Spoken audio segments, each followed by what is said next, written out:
Assalamu alaikum, bonjour à tous.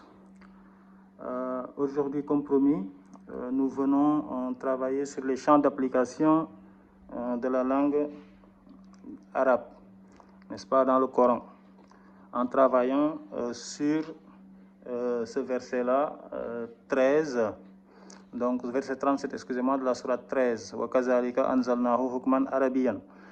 Donc, pour vous montrer simplement que l'arabe concerne tout ce qui est hakim, hukman, donc dans le Coran, c'est-à-dire tout ce qui est comportement et jugement, tout ce qui est comportement, sagesse, jugement, et se déploie dans 5 domaines que nous allons observer.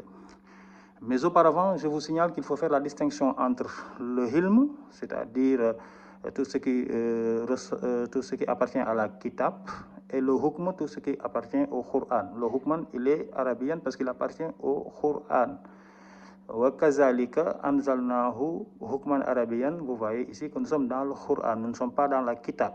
Si nous étions dans la kitab, nous allions avoir non pas wa kazalika, mais zalika.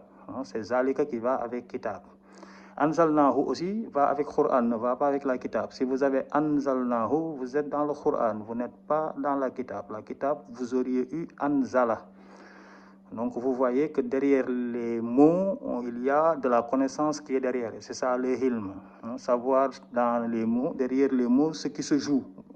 Okay? Donc ici, nous sommes dans le Coran, et donc le Coran est arabien et se déploie à travers cette sagesse-là, le hukman. En 5 points que nous allons décliner dans ce qui suit. Ces 5 points sont là. Vous avez l'ensemble des recommandations du Coran. L'ensemble des recommandations du Coran sont gérables par l'arabe. L'ensemble des interdits aussi. En 3e point, toutes les récompenses qui sont associées aux recommandations. En 4e point, l'ensemble des sanctions qui sont relatives aux interdits. Et enfin, l'histoire des prophètes. Dans tous ces 5 points, la langue arabe, lisan arabienne, se déploie, n'est-ce pas, à 100%. Et c'est énorme, puisque si quelqu'un suit les recommandations, il connaît les recommandations, il les suit. Ensuite, il connaît les interdits et il les évite. Ben, il aura les récompenses. Et les récompenses qui sont associées aux recommandations, c'est le paradis. Et finalement, l'ensemble des gens, qu'est-ce qu'ils veulent? C'est entrer au paradis. Donc, c'est ce que la plupart des gens cherchent. Et donc, vous voyez, l'arabe permet, n'est-ce pas, d'éviter les interdits, de faire les recommandations, de les reconnaître et d'entrer au paradis. D'où la noblesse de cette langue, d'où l'importance du Coran et bien évidemment toute la grandeur qu'ont les prêcheurs actuellement, qui font éviter à pas mal de monde, n'est-ce pas, des difficultés qu'il aurait pu avoir si on ne les avait pas appris, n'est-ce pas, à reconnaître les choses et à éviter les interdits.